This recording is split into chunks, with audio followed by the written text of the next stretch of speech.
Now, I can only hope that you can hear me. We've changed a lot of stuff on the stream. There's all sorts of things going on, and I don't know if any of it is working. So let me know. Are we there? Can you hear me? Is it work? Is it good? Are we working? I don't know. I'm so lost. Awesome. Cool. So there is some sound, which is fun. All that sort of stuff. Good, good, good. Hi. Um, this is good. So, for this stream, which is very, very, very exciting, we have some new microphone. We have a new camera. Thanks again to Ape in Space. If you are around, that is working. So we are on a Gato face cam. I have replaced the microphone, which it turns out I 100% broke just before the last stream, like the day of the last stream. Great stuff. So, good evening to Dark Tidings, Jodomo, Stunner, Citizen Ninja, AV, Shadow Girl, good evening, Carlton Whitfield, and unfortunately Nabo Complex is in streaming as well, you rotter. Good to see you all. I'm having a little bit of fun at the minute, because it wouldn't be technical problems without the technical problems, right?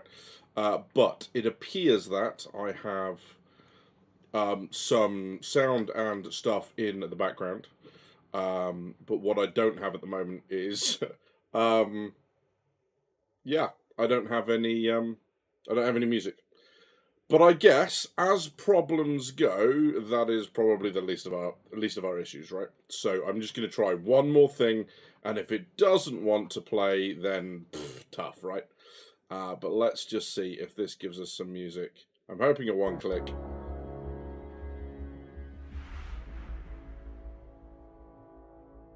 I'm getting good at this.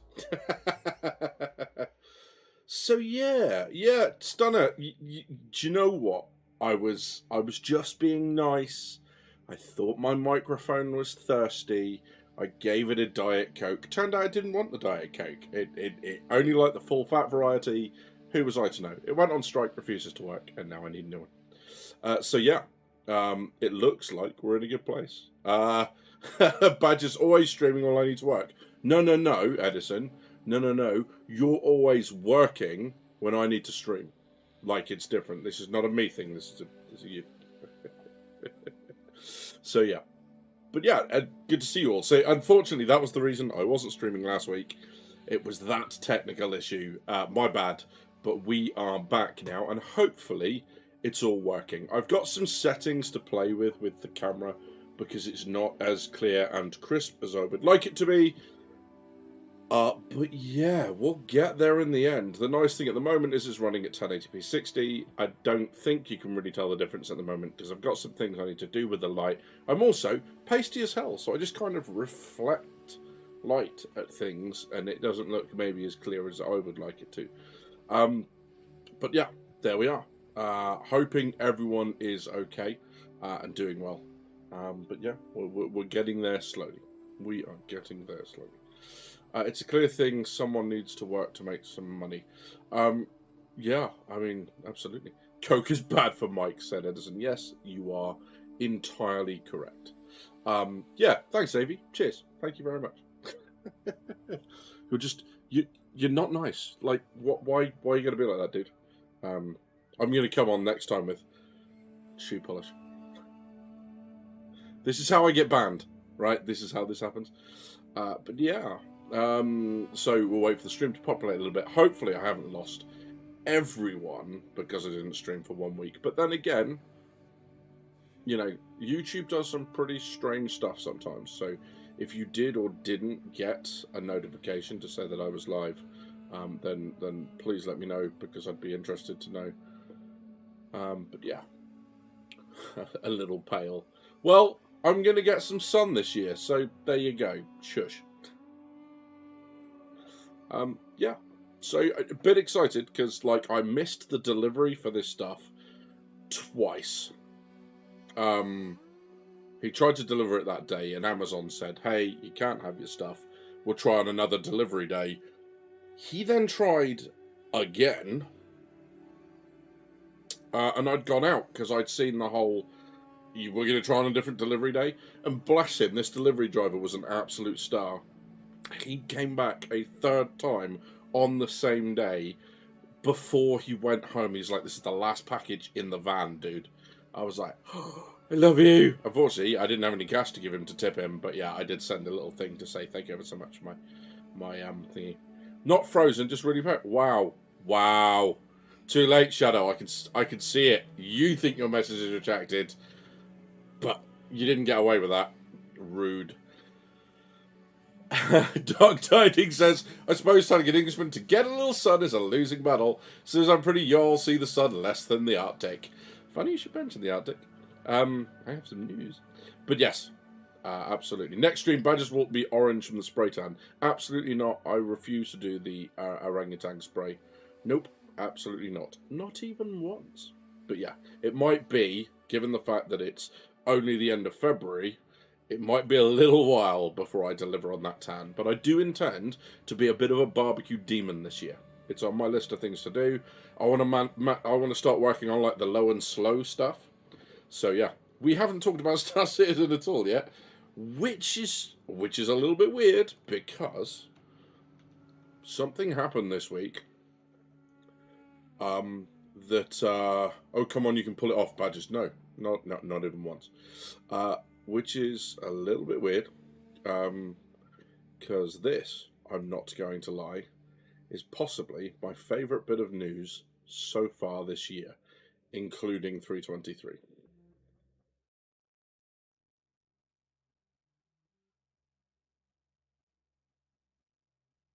CitizenCon is coming to the UK this year, Manchester 19th and the 20th, so really excited.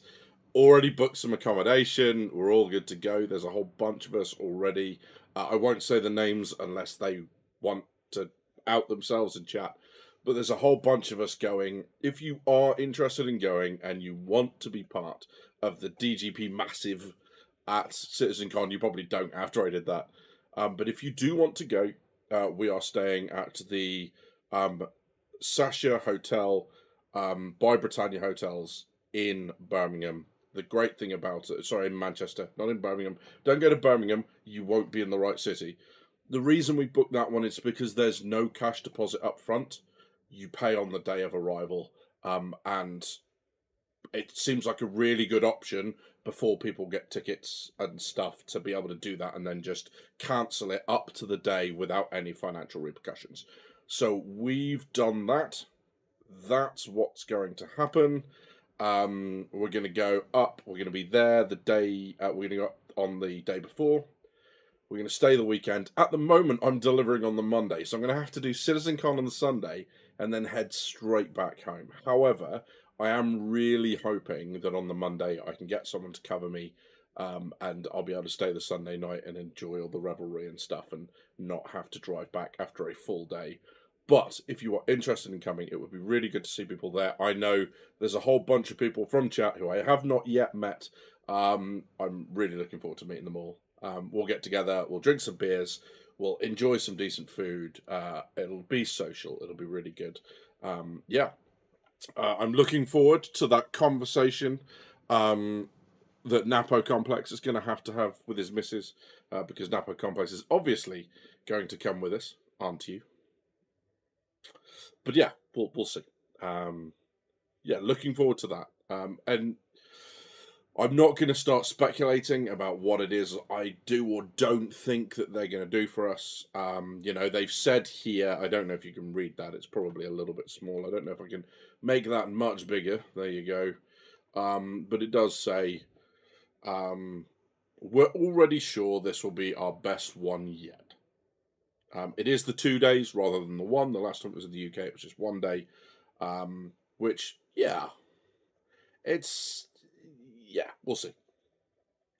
I don't know what that could be. There's obviously speculation about Squadron 42 and other bits and pieces, and hopefully Pyro will be with us by that point, in a more permanent form than it is now.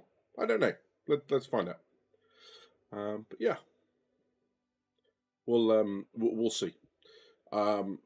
but mainly I'm kind of really looking forward to meeting everyone. Good evening, Ray. Good to see you, my friend.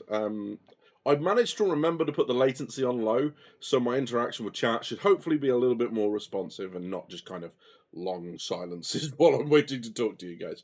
So yeah, that's hopefully all good. Let's see how much I can wash myself out. I just want to play with the lighting because, like, while I've got you guys here, I might as well test the hell out of it, right? Do do do do do do do. How pale can I make? Yeah, let's not do that. But yeah, cool. Okie dokie, that's a little bit bright, even for me. But yeah, so that's that. So yeah, does anyone else think they might be going to CitizenCon? Obviously, I'm not going to force you to stay at the same place, but does anyone out there think they're going to go ahead of time?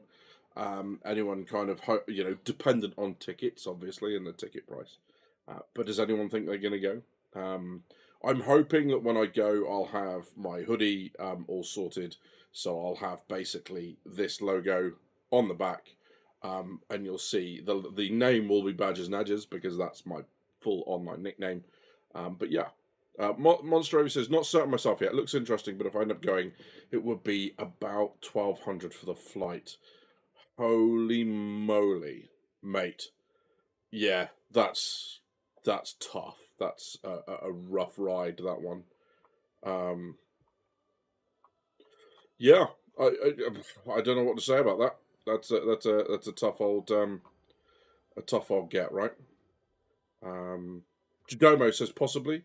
Dark Tidings says if they have it in Texas next year, I'll probably go. But traveling to the UK is probably a no go. Yeah, 100%.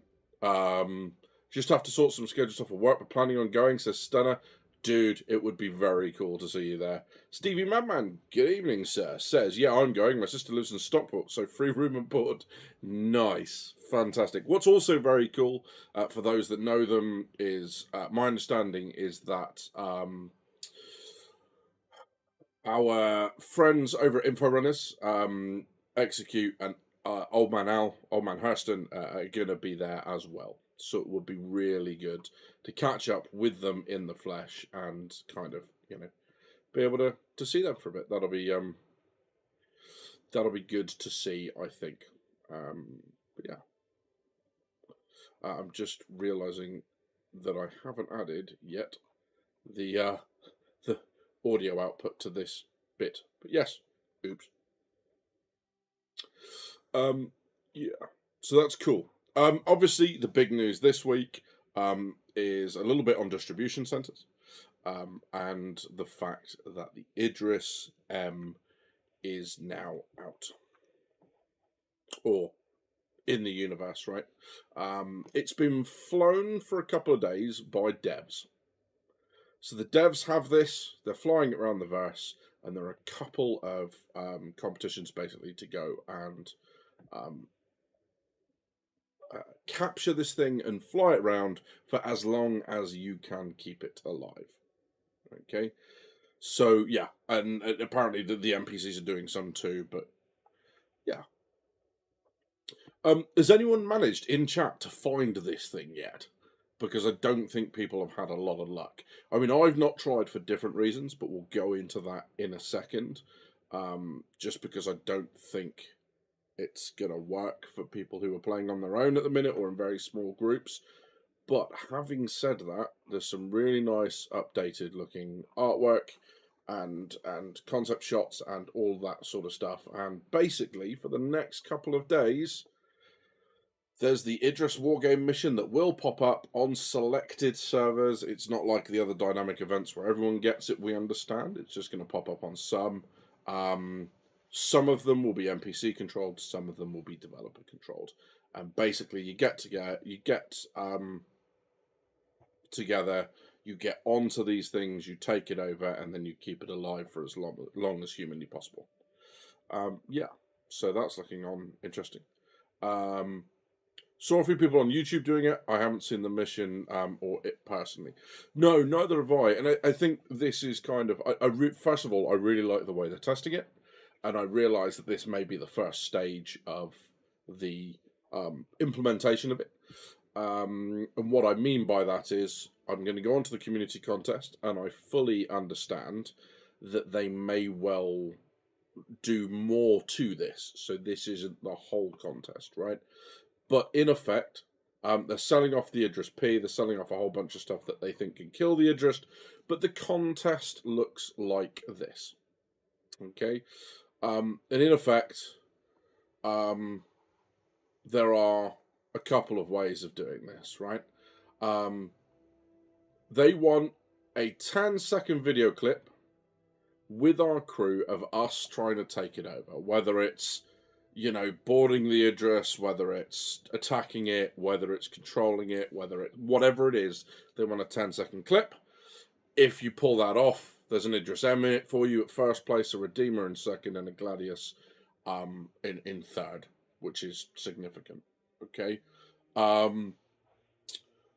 They also done one where basically you can hold the Idris M for as long as you can, and the pilot who flies it the longest gets another Idris M, okay, or gets an Idris M, right? So if you can capture one and keep it going for hours and hours and hours, they're recording how long someone controls it for. Whoever comes up at the top of that leaderboard at the end of this event gets one, right? And as I said there, they've updated it because, of course, the minute you give players a way to cheese something, they'll cheese the bejesus out of it, okay? But basically now, only time in active combat counts. Now, Edison and I were talking about this a lot in the Discord channel. I realised I've not put a Discord link with this, but if you want one, let me know. I shall pop it in chat, and if you want to come and join, you can. Anytime you see any of us in there, you're more than welcome to join. Basically, if it's more private stuff or more closed gaming, you won't be able to enter the channel. So if you want to come and join, please do. It's really good to be talking to some of you guys in person and away from the stream, where we can kind of discuss stuff in more depth and not feel like the stream is just kind of stuck on a point. Sorry, I'm just gonna quieten down in the background. My stream setup has got very, very loud. So I'm just gonna pop that down slightly. That's very loud. There we go. Lovely jubbly. So yeah, there's a couple of things that I have with this, and unsurprisingly, the Orgs are taking this, right? Which is no big surprise, because the Idris M is an Org class asset, right? So it's huge. It's got a lot of crew requirement. It has a lot of you know, it's going to have a lot of operating costs associated with it when it's finally in the game. So in terms of music, no, for some reason it doesn't want to play on this. So I'm just going to go back to me. Ta-da! And you should be able to hear some more again. So, although it's changing tracks. So, you know, and the hamsters have got to pedal faster for you guys to hear. So yeah, closest I got was watching all Ollie 43's live stream. I've seen it advertised on my feed, but I didn't get to watch it, Jodomo. Did they actually capture one, or did it all go horribly wrong? But as Edison says, one of the things that we know is happening at the minute, because different orgs talking about it, is orgs are grouping up and they're sending all their players out onto different servers, and they are looking for the Idris. And when they get the mission, basically the rest of the org is trying to jump onto that server and go and capture it. Which makes sense. This is what orgs are going to do, right? Especially when you've got something like an Idris M that can't be soloed like that. So, I get that. The problem with this is, if I was the shot caller for an org that had got a hold of the Idris, I wouldn't even let anyone else exist in the same space. Because if it's all about how long I can hold it, even if they turn up in a Pisces or a Snubcraft or an 890 jump, whatever it is that they turn up in, I would just de facto have the org destroy it, right? Because they could be spotting, they could be calling reinforcements in, they could be using themselves as a warp beacon, a quantum beacon, so everyone can get to them, and so yeah, like trying to get the footage in that environment is really hard when you're competing with orgs that are getting there. And whilst I completely understand why this isn't happening on every server, Because obviously if it comes in and breaks things, if it's on every server when that starts to break stuff, everyone playing Star Citizen will suffer. Whereas, okay, it'll be a pain if you're on that server, but you can switch servers and hopefully that'll stop the problems happening. So I understand why they're implementing it in the way they're implementing it. Having said that, neither of those is going to be particularly easy if you come up against one of these servers that's being jumped by a larger org. Because not only have you now got to fight the Idris, you've got to fight every other ship that org has brought to bear. So all their other crap, they're going to be running Scorpiuses and Retaliators and Redeemers, and there might be a Hammerhead or two. So that sort of stuff, right? Yeah. So the thing with remaining in combat, what I would do in that instance is I would have one of the party from the org join, right, and then I'd have them get there. Get a snubcraft or a gladius with a couple of laser repeaters on it. I would have them leave the party, and then I'd have them constantly attack the Idris with a couple of rounds every few seconds. So the Idris stays in combat. Nobody attacks that gladius because it's part of the org. It's protected by everyone else. The Idris stays in combat because that person's not part of the party. They've joined as part of the party and then they've left. And I mean, that's how you would do it, right? Because this isn't just about cheese. Exactly. That's exactly what it is, Shadowgo. And, it's because you can actually put a monetary value on this. Because we know how much an Idris goes for, a normal Idris. The Idris M was only part of the package, right? So that's going to be even more expensive just to get that ship. So you see what I mean here is that it doesn't give a lot of us who want to go and see this stuff individually chance to play it. Now that I've said that, I will say this, right? Is that, this is only the first part of them implementing this stuff. We may get, the same sort of a competition server-wide later on. And they've also said that there are significant changes coming to Xenothreat with more depth and breadth of gameplay available. So this may well be a precursor to that. It might well be that when we come to fight the Idrises in Xenothreat, that we're able to deal with them not just by blowing them up, that we're able to take those Idrises over, potentially. Right, and that way, then everyone gets involved because everyone's in Xenothreat. Xenothreat is every server. If you don't want to be part of the Idris stuff, you don't go there. If you do, then you go. Right. So yeah, just at the moment, the way they've introduced it just allows orcs to cheese it. Is the only point I'm making, and I'm not saying that that's a good thing or a bad thing. It's just the way that I look at this. And the minute I heard that orgs were doing that, it became apparent to me, at least, how this is going to work. Right. So yeah. I mean, it makes sense in one way that that's how it would play out, because of course that is how you would how it would work in the real game, right? Big ship, org combat. When you've got the opportunity to seize large assets like that, orgs are of course going to step in and play that sort of gameplay. It's just unfortunate at the minute that of course the game can't support as many players. The system isn't as big because you've just got one of them. So yeah, that's the way it's played out. But a very interesting way, I think, to introduce the Idris and such to the game right now. Yeah. And then I've loaded that up for later just in case we want to have a look at that. But I wanted to come back to this. But yeah, very interesting because part of the video footage and stuff actually has them going on to, if we go back to here.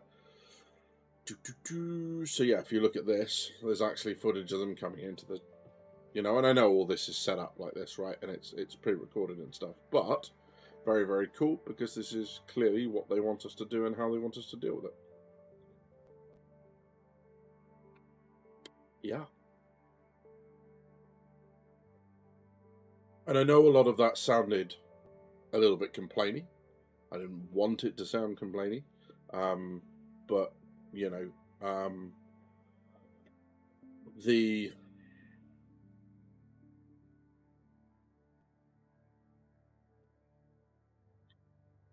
for the first time, we're getting capital ships in the game that you can take over as part of gameplay, not because you've cheesed your way into the bridge.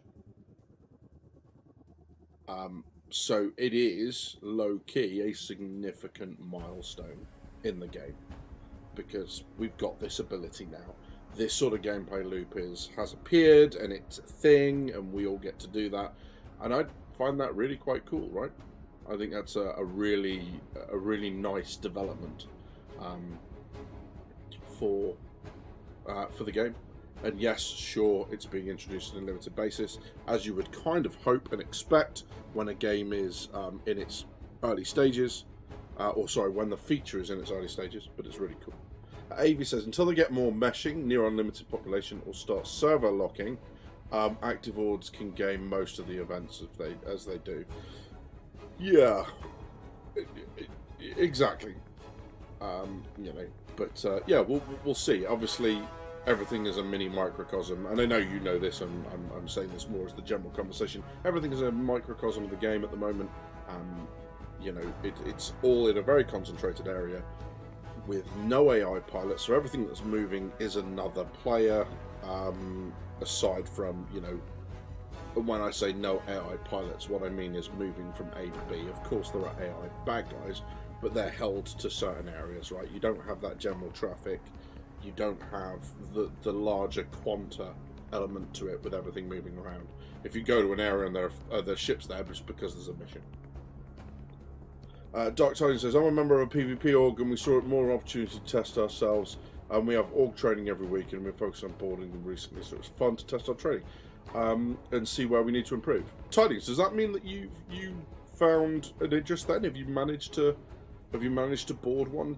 Has that happened for you or your org? I'd be really interested to know. I bet they make the rear cargo ramp more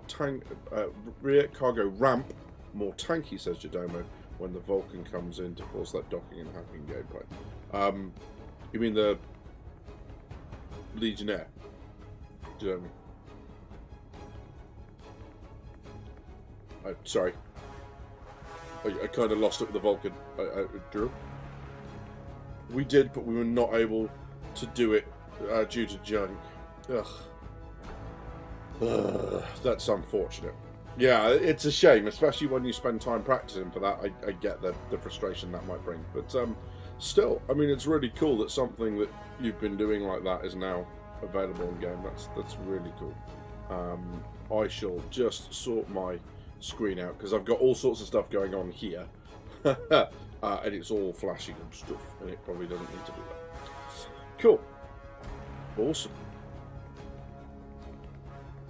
So, one of the things that I kind of wanted to watch with you guys is I just wanted to have a look at some of the master mode stuff and maybe some of the distribution center stuff.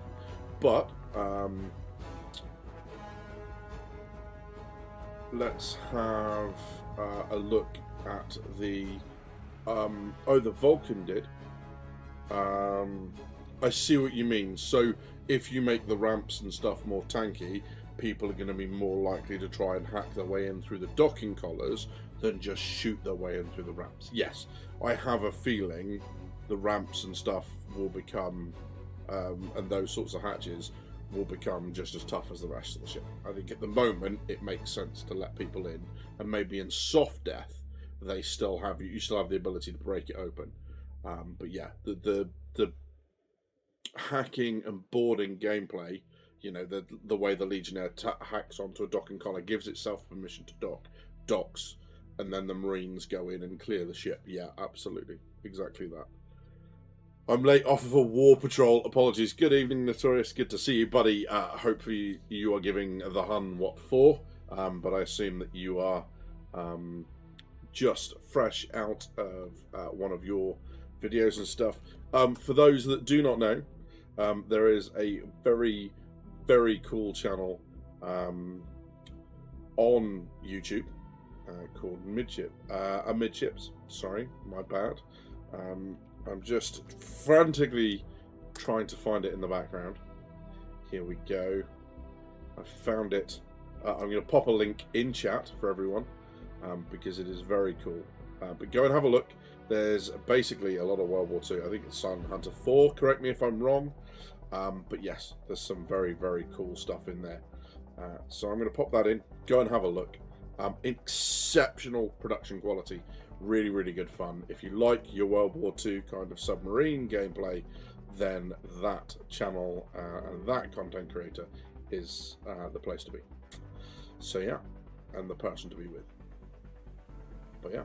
It has collars on the side. Yes, absolutely. Hybrid 5 audio released a video on the part of the attempt. Yeah, absolutely.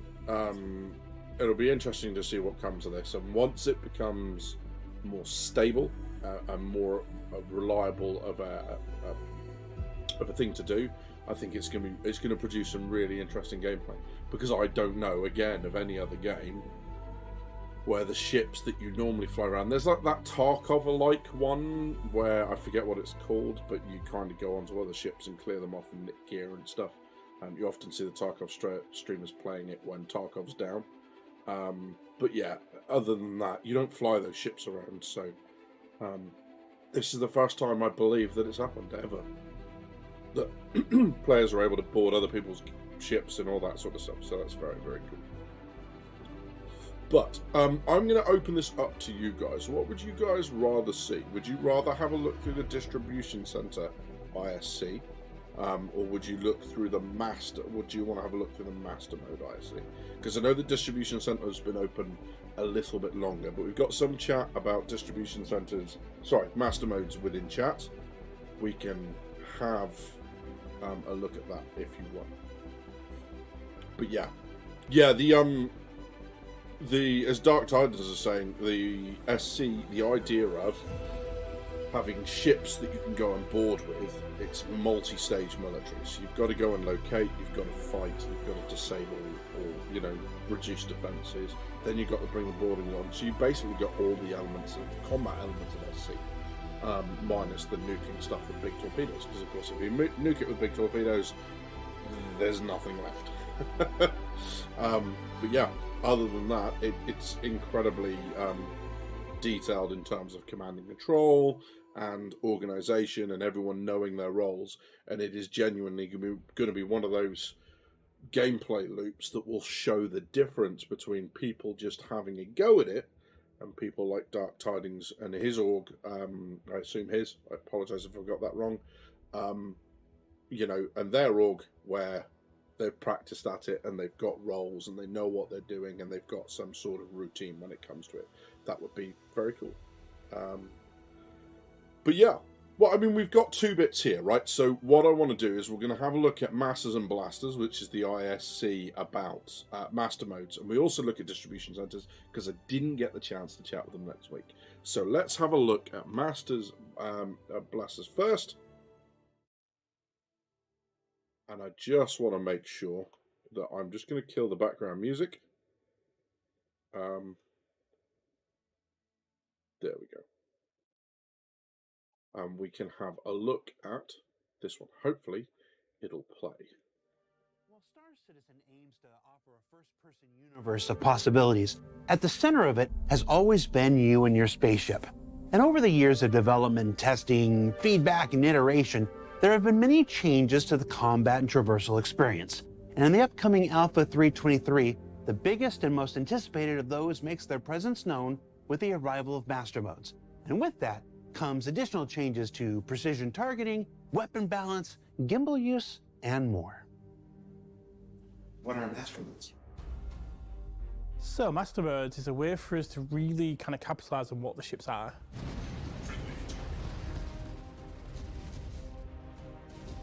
Basically, master modes are a new game feature that change all the combat experience inside the game. So you have a mode for fighting in and a mode for flying from place to place then.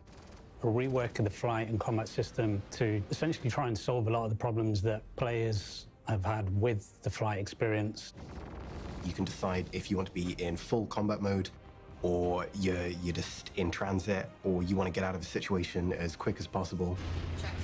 Master mode is the thing that makes ship combat exciting and making sure that the ships that you have in the game perform in the roles that we have envisioned for them.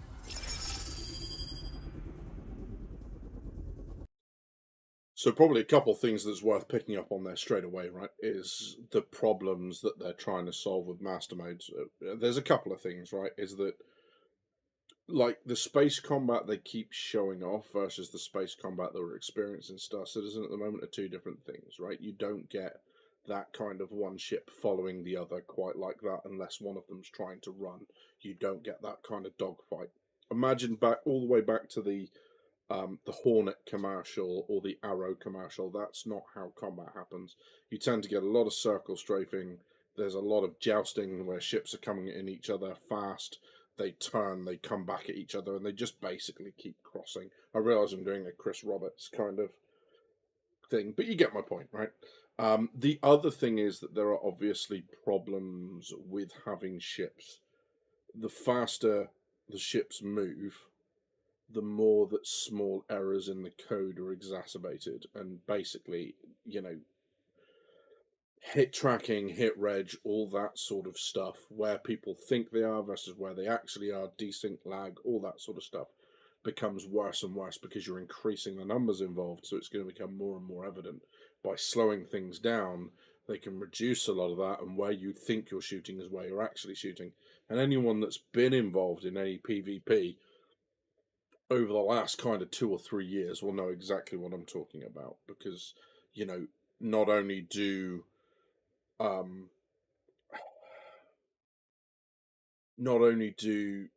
people use that to kill their targets, they also use it to keep themselves alive.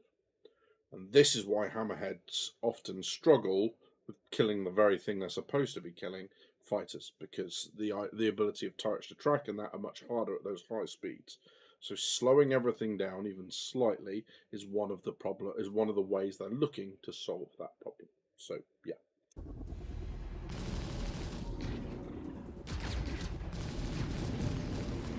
Hey, Drops, good to see you, mate. Since CitizenCon, we've been bringing Master Mode into Arena Commander. Progress has been quite good, showing off the new modes and letting people get their hands on it. Collecting the feedback, seeing how players respond to that online, by monitoring how players react on social channels. We've been testing internally a lot. It's a very limited selection of ships, but even so, people seem to like it. So we've taken that feedback and carried on making progress and adapting it all to the rest of the ships as well. We've been watching how players play the game, monitoring analytics, putting it all together and sharing it with the devs who need to see it. How the hell do you go about converting 200 ships to vehicles?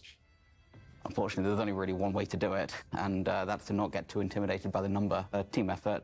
We're just cracking through it, really. The difficult part, of course, especially as a designer, is try to understand the new game dynamics that the game system creates, especially in an environment like the PU, and then try to being able to deliver the proper game experience for every ship with a different tuning. And that's quite difficult, but that's also what is really interesting about bringing up a new feature. So we're moving each individual ship into an archetype, and we're going to rebalance that ship to the archetype as a starting point. And then basically, once that's complete, we're going to add the individuality into each ship. Each ship has been given a full refresh, and we've looked at every ship in the game, assigned them a base archetype so that you know what you're getting into from the get-go. This is interesting. All ships, based on how big they are and what kind of purpose they serve, will get an archetype assigned to them. A typical archetype is a snub fighter. Very, very small, very agile, but it cannot dish out a lot of damage, and it can also not receive a lot of damage before it pops. Light fighter. Very maneuverable, decent weapon loadout, and it's basically there for agility engagements. Medium fighter. Pretty agile for its size, but it has a lot more offensive firepower. Target destroyed. Heavy fighter. They don't maneuver well, but when you happen to be at the front of them, you can die very, very fast. Now, these are basic. That's an interesting point he brings up about the heavy fighters, because when you're in front of them, they'll kill you. Because one of the aspects of heavy fighters right now is that is not present within the game, and that's their range. At the moment, most of the system is open to most of the fighters, and I say most, not all, but you know, my Pisces can make most of the jumps within the system, unless you're talking the extreme stuff. Planet to planet, the Pisces will make it. So the whole idea of range yet, whilst we're balancing fuel tanks and everything else and not dealing with, we've only got one size of system, as it's been said before, Pyro is going to be much bigger than Stanton, so just jumping from one end of the map to the other is going to take a huge amount of fuel because it's bigger. So although it looks the same on the screen, you're actually covering a much greater distance. That's a lot of what heavy fighters are going to do, and at the moment we only see things from the point of view of combat. So it's how does it proceed against others? The difference with light fighters is light fighters relatively are going to be operating a lot closer to their base, be it a carrier, a station, a homestead, something on a planet, whatever it is. Heavy fighters give you that range, so there is a necessary trade-off between its maneuverability and its ability to fight. Some interesting chat going on at the minute. Dark Tidings says the problem with Masterminds right now is there's not the build-up of energy states like in dogfighting. I think the speeds are a little too low in Atmo. The Vanguard turns into a boat and not a fighter. Vanguard, it's like if you don't kill with the initial strafe, they'll circle you to death. No real recovery unless they mess up. Yeah, absolutely. Hey Badges says, good to see you, bud. I'm curious what archetype the places on the F8C. The website is a heavy fighter, but the archetype for it can be different. I think Mastermind is a great idea and really want them to try A1 suggesting, because I think he's nailed it. We can have a look at that Avenger 1 video in just a moment. I don't suppose someone in chat can either link it to me in Discord or something, but we can have a look at that as well, because I haven't seen that, so we can see that together. But I think it'll be better in the context of this. So while you're doing that, I'm going to continue on with the video. Tuning archetypes that we have for our fighter ships class, and all ships in that size will be assigned to one of these things. Cheers. However, based on the ship and what the purpose of the ship is, we have variations of that. For example, we have the interceptor variant of these tunings. This is a tuning variation that can apply to any of these archetypes. An interceptor tuning for a ship means that this ship exchanges the agility. With agility, we mean the rotation rate and the lateral strafing accelerations simply for speed. So they will not be able to turn their velocity vector much, they will not be able to rotate much, but they will be very, very fast just going forward. Nice. Racing ships are like the base archetype that almost all racers ended up with so far are interceptors, because racers prefer speed over everything else. But you want to pick the right racer for the right track. The other end of the range are our, let's call them fighter bomber tunings. That means we trade agility for simply durability.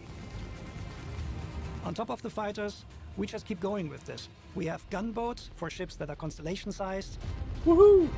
We have corvettes for something like a hammerhead, right? So our hammerhead is, for us, is our anti-fighter corvette. Frigates are basically the biggest ship that players can control in the universe right now. So we're talking Idris, we're talking 890 jumped. I know that players cannot control the Idris, but we're talking ships like the Carrack. Those are frigates, really, really big ones, but also they will have variations in their tuning based on the brand and what the purpose of the ship is. Hey, so these are very big changes that are coming, but the main takeaway is that these archetypes are just reference frames for the type of tuning you want to give a ship. It does not mean that every ship that you have in the verse will fit a specific archetype. There are ships which are in between. For example, the Saber. Is it a medium or a light fighter? It's somewhere in between. The Cutlass has not the durability of a heavy fighter, has, however, the turret of a heavy fighter, so it's somewhere in between. So there are ships which do not fit exactly into these frames. But this is the beauty of it, because these ships, we can make them fit anywhere where they want. We just need to make sure that the balance between them is right. Not everything. Yeah, it's interesting. So yeah, a really interesting point there is that although they're using the archetypes, they're the base form of reference, right? And they're going to talk about, well, that needs to be somewhere between this and this. Now they actually have a base reference, not just they need to be like a Gladius or an Arrow. They've actually got, I would imagine, they have to, right, have a base set of statistics. So what's its sort of SCM? There'll be a bracket for a light fighter. What's its lateral strafe? What's its turning ability? And then these modifiers they talk about, like interceptor, so you can have a light fighter interceptor versus a light fighter normal. That's really interesting that they're going down that route, because that's how they build in the variation, is they give everything and make sure everything fits to some sort of frame of reference, even if it straddles them, because then you'll go, oh, this really does feel like a light fighter, and then you'll go, it doesn't quite feel like a light fighter, but it doesn't feel like a medium fighter anyway. It feels like somewhere in the middle. And there are going to be some people that go, no, I hate that, and there are going to be other people who go, no, I really enjoy that.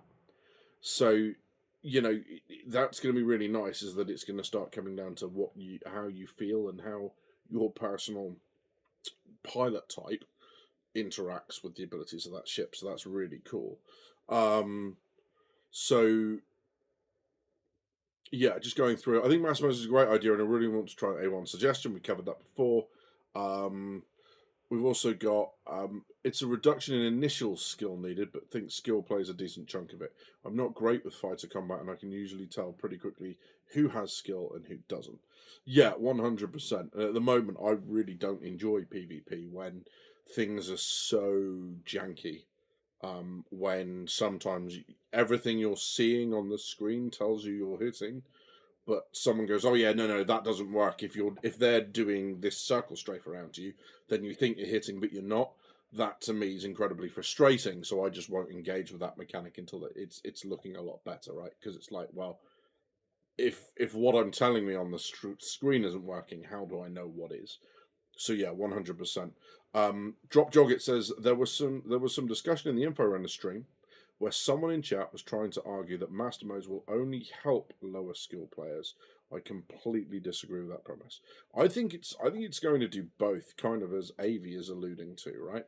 Lower skill players will be able to get in and engage more, because, you know, they don't go into a fight, suddenly look up and go, holy shit, I'm doing 900 meters a second, and then they do that thing where they turn around and then the afterburning just to keep contact with, you know, to slow down and then start coming back the other way, and then they go into a fight with no afterburner, right? Sure, that's a skill issue, but all new players are going to have skill issues, so you kind of slow that down, which is kind of cool. I missed the first couple of times I watched that, but at first I thought Interceptor was becoming a tuning. Yeah, so I think the language there, we shouldn't get too wrapped up on with this, but yeah, so you have, I think basically you have these tags, is probably the best way to think of them. And it might have the light fighter tag, it might be light fighter and interceptor. You know, it might be snubcraft in that sort of stuff. You know, but these tags are basically saying, in the same way that back in the day the warships would have, this is a destroyer, which tells you the size, the speed, within a bracket. So it'll say anything from this amount of tons to this amount of tons, guns from this side to this size, speed from this size to this size. And as history tells us, there are loads and loads of different subclasses within that. So if you take cruisers, for example, light cruisers, heavy cruisers, escort cruisers, AA cruisers, you know, you've got heavy destroyers, corvettes, frigates, you know, all that sort of stuff within the World War II naval context. So it's going to be like that. Yeah, so that's very cool. You know, I think it'll help people come in, and the fights will just look better. You're not going to be engaging stuff at huge range. When you're two fighters, there will be more of the energy that Dark Tidings was talking about. You know, when you look at fighters versus large ships, that's the problem that everything faces, is that you have very fast-moving ships whose, you know, their maneuverability and their speed is their entire survival premise, against ships like the Perseus and the Hammerhead and the Polaris, who, yes, maneuverability is a part of it, but because of their size, it's also armor and shields, so much more than it is any of the fighters. So when you get those two types of ship facing off against each other, you get this strafing run effect from the larger ships. They come in, from the smaller ships. They come in fast, they unleash, they use their maneuverability to make it incredibly hard for the larger ship to track them. They then bug out and then turn around for another attack run and come back in.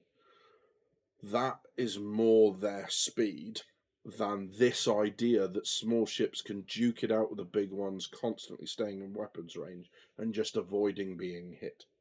And that's what, until now, has kind of invalidated ships like the Hammerhead, because you can take a Hammerhead crewed with 15, 20, maybe not that many, but 5, 10 players, right? And 2 fighters will destroy it,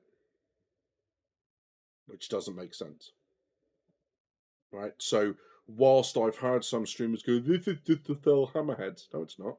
It's just to make bigger ships viable again. Because as we've said, and it's already been pointed out in chat, not by me, I think Avi said it, is that the problem with ships like the Vanguard right now, in master modes, is that if they don't get the initial attack run right, they'll often be outmaneuvered. Maybe that's something they need to look at, and I'm not suggesting for a second CIG have got the speeds right.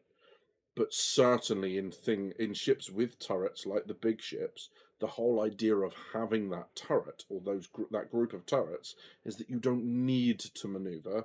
It's to provide some level of all-round defence against small ships like that, so that they behave like they should, which is come in, do an attack run, leave again. Not just circle around a big ship. Could you imagine a destroyer just circling something like the Bismarck? Doesn't make sense. The Bismarck would blow it out of the water. And it's the same thing here. So yeah, it's an interesting thing. Let's have a look. They will take a while to tune all this, and it will change. It will change when armor comes in anyway. Yeah, certainly. Armor will definitely change the way things play. There's all sorts of balance that will need to come in. The shields. Because shields are a protection measure, so certain ships may end up with different size shields, because the armor that's added makes them just tanky enough anyway. The shields are just completely overkill, and vice versa. Maybe the armor needs tuning, or peeling back slightly. So yeah, there's plenty of stuff that's going to change with armor.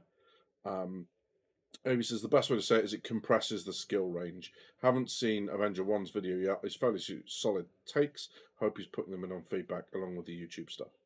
Dr. Titan says, I think one of the problems is everyone realises that Squadron 42 is around the corner. CIG does not have a lot of time to lock this in and make it feel deep and interesting, and not like other space games. Yeah, certainly. Although there's nothing that says that they can't be somewhat different between the two. In the same way that, you know, single-player Modern Warfare and Warzone or Call of Duty or whatever, I don't know what they're called anymore. They go through so many name changes, but you see what I mean, right? That running around, you don't feel anywhere near as vulnerable in single player as you do in multiplayer. So they can do the same thing there. CIG can lock in the Squadron ones separate from the PU ones. Yep, they just lock the Squadron to V9 or something and keep iterating on PU. I don't think they need to have the same flight model for a single player game. Exactly that. Nothing sells Hammerhead at that price point unless you're playing roles, so take it over plus 25. Yeah, so yeah, I'm not going into the prices and stuff of ships. My issue with the Hammerhead is it doesn't work. You know, and I've seen some streamers very angry at the fact at the moment master modes that Hammerhead has suddenly become this terrifying prospect that single fighters have no hope in hell of defeating, or at the moment it seems even escaping. Now, there's definitely a conversation to be had about speed. I think we're all in agreement there. SCM sort of speeds and stuff need some adjusting. But having said that, what is the point of a Hammerhead if it cannot utterly destroy one fighter that starts well within its engagement range? Right, so this, at the moment, the squadron battle and stuff, people are starting 2K out. They're discovering that a Hammerhead can fire up to 4K now with the new changes. Like, if it's within half of your weapons range, why wouldn't the Hammerhead just delete it? Why is that a shock to anyone? And the reason being is that everyone at the moment is used to the way it is. We're used to seeing our hammerheads. Like, people have soloed the Idris. Soloed. So lighter, lighter fighters, medium fighters, all of the fighters are going to start to feel it, because now they are not as capable against the bigger ships, because they were never intended to be that capable. And it goes back to what I've said for a while now, which is people never having the ability to do something is fine. Give them the ability and then take it away from them, and they complain. And the example I always use is coupled versus decoupled. If this game never had a couple mode, if we'd all had to start to learn to fly in decoupled from the moment we got the game, no one would have a problem, because that's just how it flies. They might not like it and they might not play, but if that's very different to if they suddenly took coupled flight off us now, the complaining would be astronomical. And I guess rightly so. So yeah. Hello, Macho. Good to see you, bud. Welcome back. Thank you for joining. Good to see you. Yeah. So I got a little bit to go through here, but I think they're trying to do that right. It's not whether or not they need to. They've done so. Master Modes came out of Squadron 42 development. Yeah, and I think, you know, because they could only focus their efforts on making the combat feel right in one space.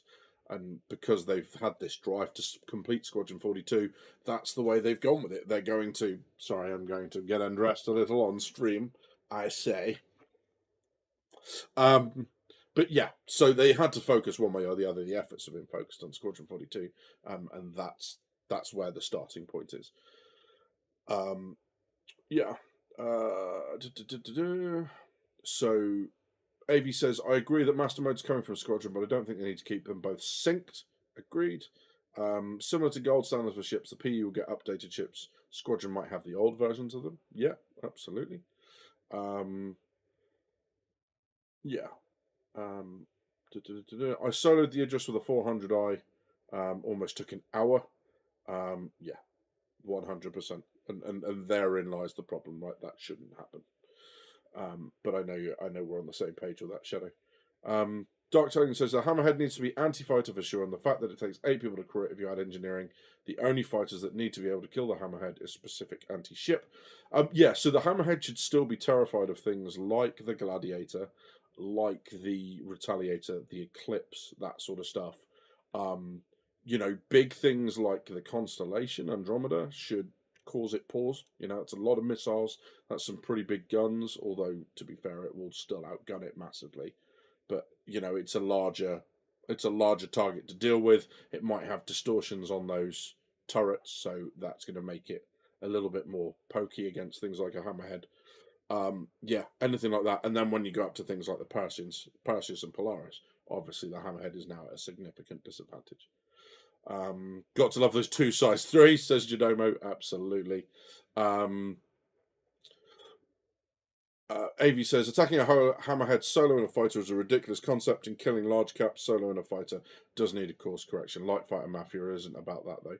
No, you know, there's obviously a point where you want to say, look, there's things you can do in a light fighter if you're a pilot with a lot of skill that people in a light fighter without a lot of skill can't do.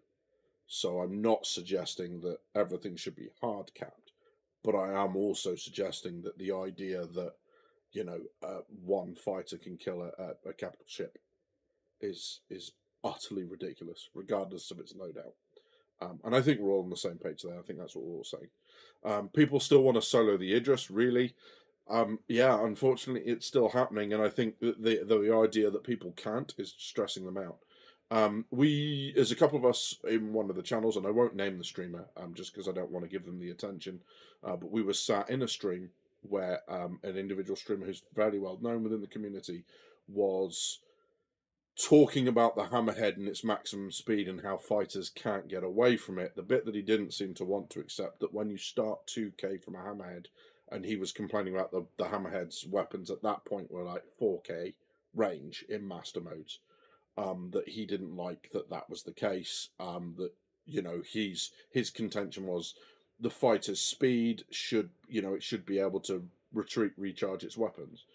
and just wouldn't accept the fact that actually, yes, if you're able to pick an engagement, if you're coming through at maximum speed and you're changing to nav mode and stuff, then fine, yes, absolutely you should outrun. But the idea that you can come in, pack at the hammerhead, and retreat without being completely and utterly destroyed as a solo fighter was just ridiculous. But they were having none of it, and they turned really rather nasty, actually, which was disappointing to see for someone that's so well known within the community.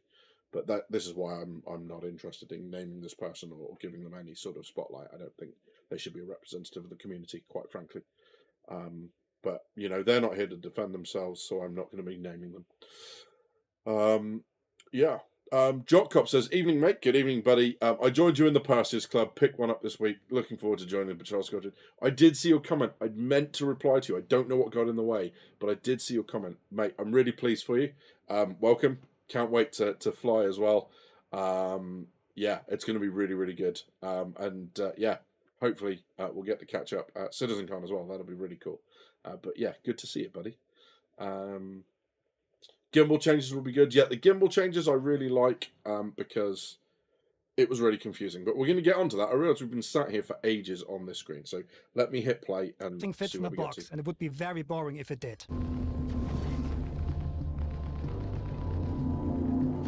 Precision targeting is a new way of aiming at specific Macho, you've been here for ages, mate. You are very welcome. There is a seat on my Perseus with your name on it. And it allows you to paint over specific components of the ship. So if you want to take out the thrusters, you simply aim towards the thrusters and your gimbals will make sure the bullet lands exactly where you're aiming.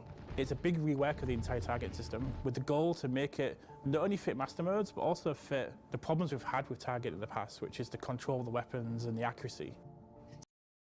Interesting. So this is precision targeting. I know this stressed a lot of people out when it first came out. It was first announced at CitizenCon. So what's interesting about that is the gimbals will hit where you're aiming. They won't auto lock on to subcomponents.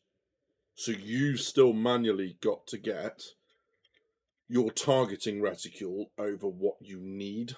That's the way I just read that. And I just want to go back and see if anyone heard anything different. But let's just go back to precision targeting and see what they said. Has not the durability of a where they want.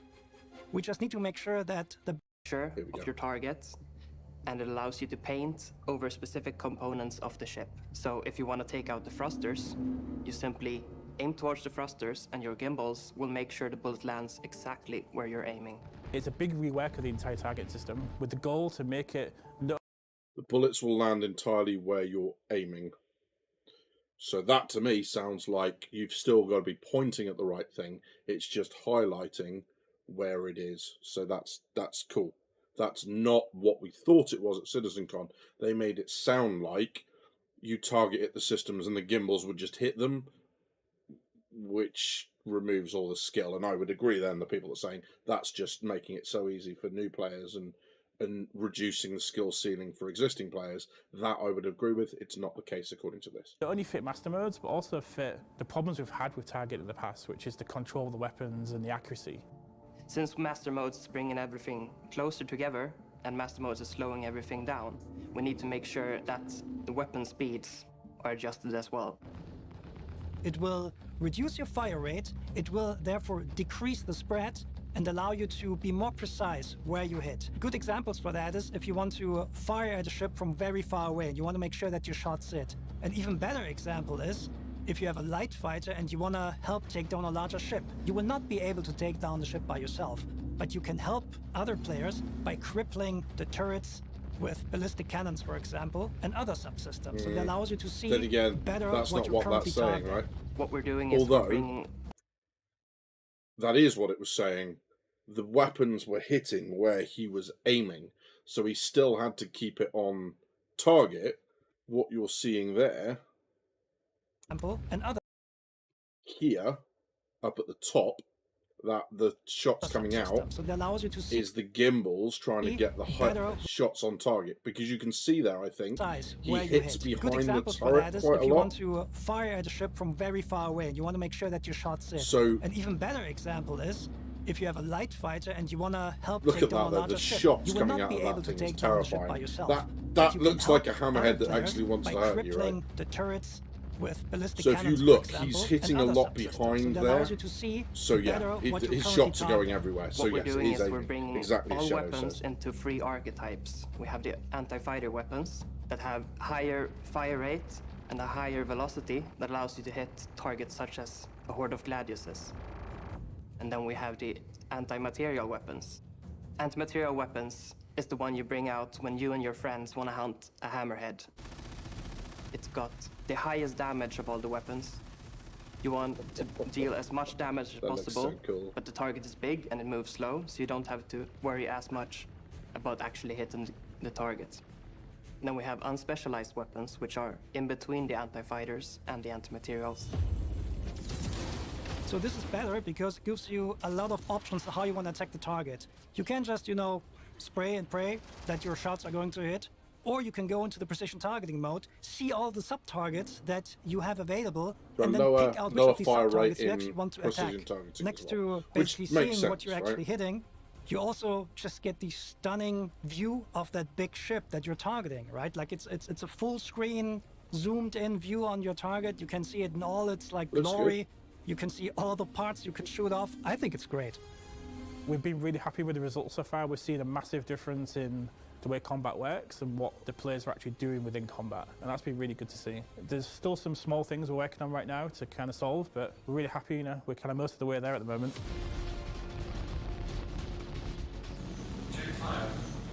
The next big thing that the new aiming system has is the removal of the so-called N-1 N-1 system. That means that when you have a gimbal attached to a ship, the weapon attached to the gimbal goes down one size. At this point in time, after like lots of testing, we're pretty confident that we don't want the system anymore. So in the future, if you have a size 3 gimbal on your ship, it will carry a size 3 weapon. But we're actually going further with this because from 3.23 onwards, you will not be able to mount fixed guns on your ship anymore. In addition to that, all the turrets, however, will get gimbals. So this is a requirement because of precision aiming mode, because the precision aiming mode we also want to be able to use on turrets, and we need a way to make the bullets fly where we want them to fly without cheating. So this means all turrets, they will get gimbals on their guns so they can properly lead. But to still keep turrets more powerful in terms of their weapon employing capabilities, and also because turrets cannot just, you know, jump on the way out of the way, the auto gimbal mode will be something that's exclusively available to turrets. So pilots will still be able to manually gimbal their weapons with, you know, either tying it to their controls or by looking around. But only turrets will be able to use the auto gimbal system because there's like turrets are supposed to be very, very dangerous. And so players just have the choice how to apply the damage the best. However, because auto gimbaling is also in an assisted mode, it will come with a reduction in fire rate, just to keep things fair. So the feedback, it has been going pretty well. We've been really happy with working with the community who's been playing this to kind of fine-tune it and make the changes needed, and we have made a lot of changes based upon these feedback. Most of the feedback that we've been getting has been pretty positive around squadron battle, where there's some pretty good group combat dynamics players are reporting positively on. There's some really cool gameplay emerging, such as how players evade now is quite different. You have to drop chaff, break your target lock, break away, like find your opportunity to break away from your pursuing ship. What we can see at the moment is that players are very happy with squadron battles. Players are not very happy with the 1v1, so this is more an area where we have to improve. Of course, there are some very detailed feedbacks about some tuning choices, how we should make some type of archetypes better rather than not. But in general, it's going to be mostly appreciated. The players are really enjoying the different roles that we've got. The interceptors are quite successful. There's been some pretty good feedback around the Buccaneer. We've probably still got a little bit of work to do around the Lightfire class and 1v1s, but other than that, it's been pretty good. It means you can stay closer. You are much more in control of staying in a closer formation with other people that you're playing with. When we do our regular playtests, we can actually fly in our own version of a formation, and we can track targets without being several kilometers off each other. That's your version of a formation. Our version of a formation is generally, if we can see each other still and we're not accidentally shooting each other, I'd consider that a good formation. I'm not sure that's the textbook definition of formation. I can see you and not crash into you. That's not a formation, Josh. It's a win if at least 2 of the 4 of us managed to make it away in one piece without any friendly fire incidents.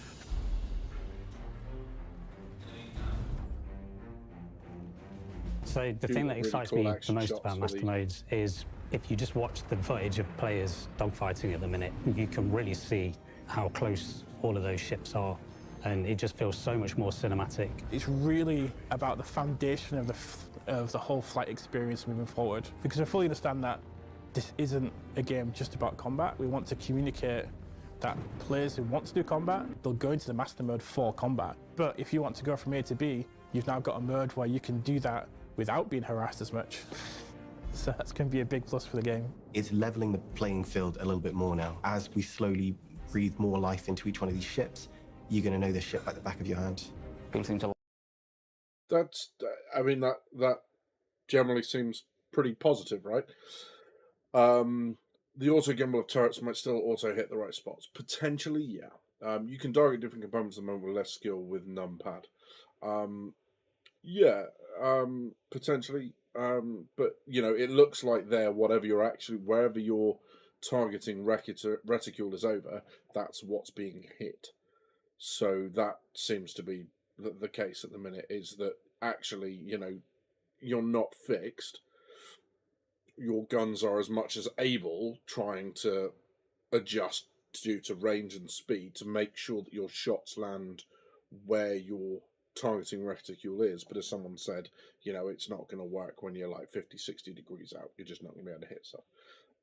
Yeah. I think Jock Cop says, I think what people need to remember about Master Modes is that they are not lowering the skill ceiling, they're raising the floor. The dual stick PvP hardcore types will still be top. It makes entry easier. Yeah, so that would be lowering the skill floor, question mark, or raising the skill floor. I don't know at this point. But yes, they're making it easier for the newer players without all the top players are having to do is readjust. It's not that there's no skill available to them, it's the skills that they learned beforehand now aren't as relevant. They need to relearn it. They're still going to be as good. It's just in a different way. They've got to, you know, the core thing's been changed. One of the psychos in chat wants us to targets people life support. I think that's a war crime. Zavath says, a black pip is appearing over the enemy ship in those clips, i.e. I don't think you can fire 45 degree off the ship and expect it to hit. Yeah, 100%. Yeah, has me somewhat curious about whether or not eWar will be able to disable some of the aim assets or remove the green box and such. Possibly, yeah, jamming might make that harder to do and all that sort of stuff. Macho says, does not look awful. I don't see what the rage is about. Yeah, I think it's a lot of it is people are used to flying and they've got very good with the old flight model. They're now learning they're nowhere near as good. A, because the skill set has changed somewhat, and B, because they're discovering that fighters of any type were never intended to kill big ships. That ability is being taken away from them, and they're seeing that as a reduction of the skill base in the game. Whereas actually, what you're seeing is the evolution of a game like Command and Conquer into something like Company of Heroes. Bear with me on this. This will play out. This will bear out, right? Is that in Command and Conquer, you could get your guys with M16s, your basic infantry riflemen, and if you get enough of them, they would blow tanks up with rifles. And anyone who knows real tanks knows that that's not going to happen, right? Whereas Company Heroes now, your infantry are very, very effective. They have a very defined role. What they can't do is kill a Panzer IV with their M1 Garand. And that's what's now happened to Star Citizen. And some people who are used to playing the game where their mass-produced cheap units are able to destroy really big ones, they're figuring out that that's no longer possible. And they're having a whinge. Which is fine. They'll get used to it, or they won't. One of the two. But yeah, so dropped. The way, I don't know what's going on with gimbals there is that everything's getting gimbals. That's what they said. That you won't have fixed guns unless your specific ship is fixed. So the railgun on the Idris, the weapons on the Ion and the Inferno will be fixed. They obviously won't be gimbaled. They can't be. But everything else will just have gimbals as a flat state of being. That's what I had in there. I can go back and find it if we need to. But everything will be gimbaled. Everything. There's no size reduction for gimbals. That's that. So yeah. Drop Cop UI is always the last thing they do. This is all temporary stuff. Yep. I would assume the gimbals are pre-installed on weapon mounts. Yep, that thing. The Vanguard knows. That's a really good point. AV is the other one that's fixed. You don't get to gimbal that. But everything else. Drop Jogger, I figured our medic wouldn't be a sadistic. I say nothing because I know who I rely on to stay alive. So, yeah, there's that. Glaive is another good example. Yeah, Genomo, really good point there. So, yeah. Medic is medics, so there's an excuse for all the blood. This escalated really quickly. That's a little bit scary. But yeah, I hope they give us a night camo paint job for the Polaris. Someone's very excited for the Polaris in chat. I'll give you 2 guesses as to who that is, but you'll only need 1. Macho says, it's a bit strange. The current build, you can take a hammerhead down with 1 light fighter. Yeah, that looks to be the way it is, and everything that we're hearing back from all the testing seems to be that's the case, because people are raging about it. Lol. I forgot the golden rule, keep your medic happy. 100%. Yeah. So, does anyone have the link to the Avenger one? Do we want to have a look at that, or do we continue on to Masterminds? Sorry, to distribution centers. If you want me to have a look at the Avenger one thing, just sling me a message in Discord with the link, and we'll go and have a look at it. Please make sure it's the right link. I don't want to be opening anything that is, you know, not the right thing for Discord or for YouTube. Sorry, you rotters. I know what you lot are like. Please don't. But yeah, other than that, you know, I don't want to get rip-rolled mid-scream. Not in the Discord, says Tidings. No worries, buddy. If you do want to be, and only if you do want to be, but if you do want to be, I'm just going to pop a link into chat here. So, no, that's not what I wanted. There we go. So if you want to be in Discord, pop yourself in there. Give me a couple of minutes. I will spot you in there eventually, but you won't have the roles, so you won't see anything. So, yeah, once you're in, I shall come and find you, and I shall make sure that you have the roles you need to jump into chat and all that sort of good stuff. So if you do want to join us, you are more than welcome. Yeah. And I've just seen you there. So there you are, sir, with the roles and stuff. So good stuff. Okie dokie. Not see. Ooh, what's that? Here we go. Avenger 1. Here we go. Okay, so let's see. I'm just going to pop that in. I'm just going to make sure we get through the ads and stuff fast. But I shall move that across, and we shall have. Welcome back, everyone, to another video. Today, I'd like to have a very serious discussion about the current state of Star Citizen's master half an hour, modes, so we won't be watching all this. And quite frankly, give my opinion, but also show facts, evidence, and give testimony and results to what we actually have going on with master modes, and perhaps some solutions to the questions and problems that the new modes bring up. Star Citizen is at a critical point in its development and in its health. And I think strongly that we deserve to understand everything going on with master modes, and we need to have our input very clearly put out, and that you as the general public and as a backer deserve to understand what we are losing with the live model and what we are gaining with master modes, and what we have been told we're gaining with master modes and what we're actually getting. So, and I don't know much about Avenger 1, right? I don't watch much of his stuff. I don't tend to watch much of any of the other streamers and content creators. And the reason for that is I think it's far more genuine if my opinion is given as my opinion, rather than me getting information from other people and that influence the way that I think. That's been the way I've gone all the way through. Obviously, I spent a lot of time with the info runners, and and obviously, you know, the exposure we have to everyone else through the info runners. But other than that, most of my, you know, my opinions are my own. Most of what I do is done without watching too many other people, and I will try and get a video out on a topic and then watch other people's stuff. And this is why we're in the situation we are now, watching Avenger 1's video.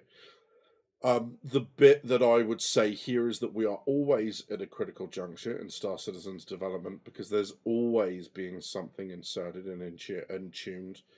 It's been mining, it's now salvage, it's now master modes. It will be cargo running, it will be anything like that. It only ever seems that important when it's your gameplay loop, right? That's my impression. Now, I might be being unfair to Avenger, and I'm more than happy to watch the video and correct myself as we go through, but let's see what he's got to say. I want to build a universe. I want to build a game I always wanted to build, but I didn't have the tools to do until now. One that you can fly off a carrier fighting a heroic war on the front lines, but also one that you can muster out and find your own fortune in the stars wherever your spaceship takes you. I want to be able to share this experience with my friends. Cheers, boys and girls. And fight against real opponents in space, not just AI. And fight against real opponents in space, not just AI. Real opponents in space, not just AI. And I want this to be as good or better than any other game out there. And I want to actively push the boundaries of what you can do in a game. The reason I chose this clip is to remind everybody that PvP is going to be part of Star Citizen's gameplay, whether you like it or not, right? Agreed. And that is not a bad thing. Player versus player encounters in Star Citizen are some of the best, most engaging, adrenaline-pumping encounters you could possibly imagine. 100%. Better than any AI system. Hi, China friends. Who's played Hogwarts Legacy? Any mission set that you I'll kill Steam. Playing against other players is the best of Star Citizen. But in order for player versus player and the gameplay itself to actually achieve that, we need to have a deeply engaging and deeply skill-based gameplay that actually facilitates that experience. The flip side of that is exactly what C. McD, welcome, by the way, good to see you. The flip side of that is that PvE is a part of this game. PvP is important to this game, and for some people, PvE is where they're going to feel most comfortable, where they're going to get the most enjoyment, where they feel like you can challenge a game without having someone on the other end shit talk them about whether or not they won or lost. Okay? So, yes, it's important, and that threat of it being there, I think, makes this game more profound than if it was just PvE. But there are two sides to that. Anyway, moving on. What we have in the live model is not sufficient for the long-term health of Star Citizen. That I agree with. However, there are things about the live model that it does better than master modes, including the fact that the skill ceiling is higher for the live version than master modes. Player versus wallet. We were told that master modes was the great balancer, that master modes would allow ships to fill themselves into roles. But what we ended up getting was a lot of ships being pigeonholed into specific categories and allowing skill to be the least amount of the calculation. In the live model... What's the difference between ships getting roles, and ships being pigeonholed into categories? What's the difference? Right? And I'm not saying that he's wrong. What I'm doing is I'm trying to listen to what he's saying and try and get from each bit that he says, what is it that you're driving at?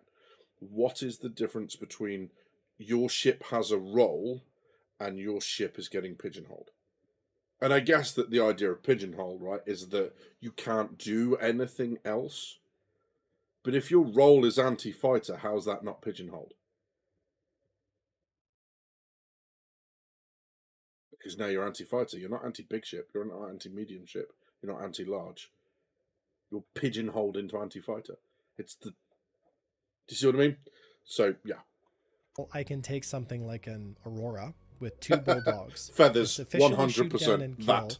ships that are in categories above mine, say Gladiuses or Hornets. In master modes, it doesn't really matter how good you are. The skill check is not there. This is due to 2 reasons. 1, the flight component to our dogfighting game has been removed. Our speeds have been lowered so low that the flexibility and engageability of fighters has been removed so that only ships within certain classes and roles are able to engage ships in other classes. For example, if our speeds are set to 200 meters per second compared to the live version where speeds were set to 1200 or more, we have lost our ability to push-pull. We have lost our ability to lead turn. We've lost the ability to what's called hook around our opponents. And we've also lost our ability to manage multiple engagements at the same time, so that ships in smaller or weaker categories are still able to compete against ships in higher categories based on your pilot's skill. No. Yeah. No. Right. Is that what he's missing is, again, this is going back, I'm going to say this until I die, I'm pretty sure. Taking something away from people is harder than never giving it to them in the first place. And if you disagree with that, try not giving a kid a lolly versus giving it a lolly and then taking it away from them. Not that I take a lot of candy from babies, but you get my point, right? And this is the point. I'm not, to clarify, before anyone cuts that out, I am not calling A1 or anyone else in this game a baby. I am not doing that. I'm making comparison, right? And this is the problem, is that light fighters can fight medium fighters and fight heavy fighters. They can probably also do an awful lot of damage to medium ships. Yeah, they can, as long as you give them the right loadout, they can give medium ships a serious headache. But they were never supposed to be able to destroy large sub-cap and cap ships. That was never their role. It was never the intention. It was a product of putting things in with incomplete systems we knew were going to change, and systems that were not working as the devs intended. You were never supposed to be able to kill a hammerhead. That's not neutralizing skill. You can engage whatever you want. You can take your Archimedes against a Bengal. No one is stopping you, right? You want to go up against a javelin in your Hull A, you fill your boots. No one is stopping you. Nothing in this game says you can't do it, other than the fact you're going to die really, really badly, right? And again, they wanted World War II in space, and at no point did anyone ever say that taking a Spitfire against the Bismarck was going to be a bad thing for the Bismarck. Ever. You take a Spitfire against the torpedo bombers that crippled the Bismarck, you destroy them, all of them. It's really not hard. One Spitfire would have shot down every single swordfish. That pilot would have had a cigarette in his mouth. He wouldn't have even had to concentrate. But against the Bismarck, that Spitfire's dead. It's the same thing here. So I don't agree with that, but let's keep going. In master modes, this has been removed. Thank you, Doc. He does clarify his point. Thank you. This is something that I believe, and a lot of the people in the PvP community believe as well, is wrong.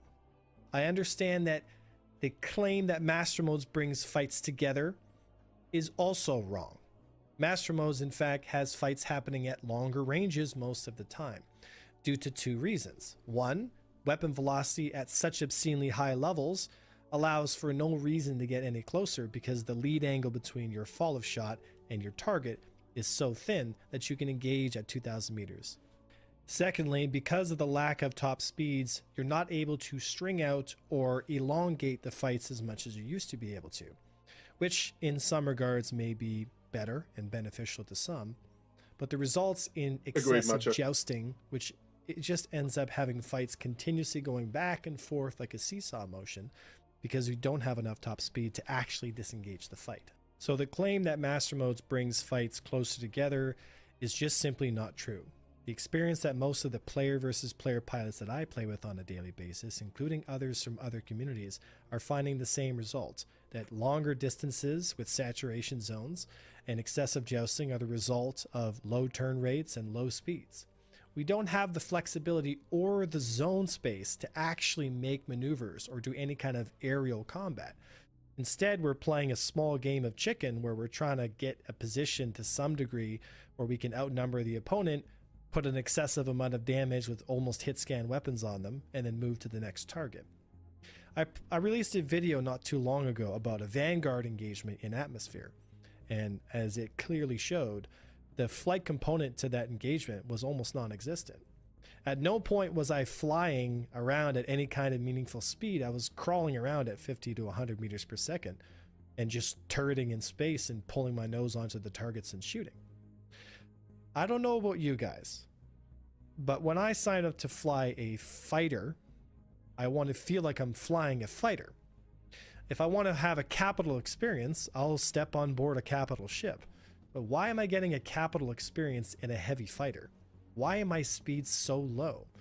Is it to reduce jousting, which is not true? Jousting is actually more prevalent in Master Modes than it is in Live. So I don't agree that this makes jousting more prevalent, although I'm not a PvPer, so that may well be the experience that he's having at high skill levels, because people are trying to shoehorn the old skill set into the current Master Modes. And that stuff, I get it. I will bow to his experience on that. If it's producing more jousting, that's something we need to look at. I also agree that the SCM for fighters feels low. Right? I'm not suggesting it should be doubled or tripled or anything like that, but it does seem to be low. When you look at, they're doing barely, 1.5 times more than, or 2.5 times more than what a Perseus can do, which is 90, right? That doesn't seem to make sense, right? They should be doing a bit more than that. They should be zooming across and all that sort of stuff. So that stuff, yeah, I think he's got a point. And the thing is, the bit where I don't agree with all the doom saying, and this is exactly what we said with this other streamer, the streamer that shall not be named, is that, how do I want to say this? All this doom saying is pointless because it's not in live yet. And these testing environments, you can't even switch to nav mode. So you can't open the range in the way that he's talking about. You don't have to break off the engagement. That's not what combat mode is for. Combat mode's to get you to a point where you can safely switch to nav mode, where your opponent doesn't yet have weapons on you. So the fact that your shields are losing energy doesn't matter because you've maneuvered out of their sight lines. Then you switch to nav mode. Then you hit the afterburner. That's that risk selection of when do I disengage, as opposed to just being able to disengage at any point. Which one sounds like it requires more skill? Disengage at any point, whenever you want, at any point, regardless of what's going on in the engagement, or having to choose your moment to make sure that you don't get lasered down. Which one sounds like it needs more skill? Let's keep going. And jousting obviously comes from a lack of one or two things: knowledge of the space and skill in application of movement. Increased speed reduces situational awareness. Right? You're walking from your house to your shop at your walking speed. You are now moving between your house and your local shop at the speed of a 747. Where do you think you have more situational awareness? So we can either make a choice to tell people to learn how to fly so they can better get into proper positions, or we can dumb the game down and reduce the skill ceiling so low that there is no need to fly at all. And we now have our arcadey space shooter. Since, I don't know about you guys, But that doesn't seem like the kind of exciting experience I was promised since I started backing this project. And I truly believe that the majority of players in this game will get bored of master modes very quickly. He spelled a lot wrong. I can say for myself and a lot of the other PvP community that playing master modes is a boring, as long as we know devoid what he means, that's experience of skill expression and flight control compared to the old model that we had. We are sacrificing the depth and engagement of the experience that we had for a casual arcadey 90s style shooter devoid of pilot skill and replaced with a DPS calculated weapon and ship choice RNG mechanic very similar to EVE Online. If that is the choice that you want for the future of Star Citizen, then by all means, rep master modes as hard and as fast as you can. But if you feel... This is another problem I have with streamers, right? Is that he might not do it, but now people who follow him and other people who base their streams off a lot of what he says, remember what I said about not watching other people. Now you can pigeonhole or select a role, depending on how you feel about it, people into, oh, you support master modes, you must not have any skill. You must be about having just a DPS calculated game. And it's like, no, it's possible that I'm looking at master modes from another perspective, which is Arena Commander, and someone kind of said this in the chat, and I missed where it was. I'm looking. Someone said, "Oh, here we go." Macho all right says AC is a bad test bed, right? It's both good and it's bad. It puts players close together. They get to fight, all that sort of stuff. The reason it's bad is for matchups that you wouldn't normally take, right? Or you shouldn't normally take, like a light fighter or any sort of fighter against a hammerhead, because you start within its maximum weapon range, you're just going to die, and that's going to be your experience. And it doesn't take into account all the other things, like a fighter is going to detect a hammerhead at a much greater range than the hammerhead is going to detect the fighter. So if you spot it before it spots you, why are you getting into weapons range in the first place? Why aren't you just running? Why aren't you just avoiding it? Why aren't you shadowing it to call in bigger things like eclipses and retaliators and gladiators and staying at a range that it doesn't detect you? That's how you deal with the hammerhead, because now you've gone from me and my buddy in our gladiuses are going to kill this 10-person. At what point does 2 people killing 10 people in a PvP game in a straight-up engagement when everyone knows that's happening, at what point does that make sense? Right? Some of the best PvP streamers I know, Landmark in Tarkov would be one of them, right? He loses more 1v4 engagements than he wins. Obviously. But the argument here is that you shouldn't, which makes no sense.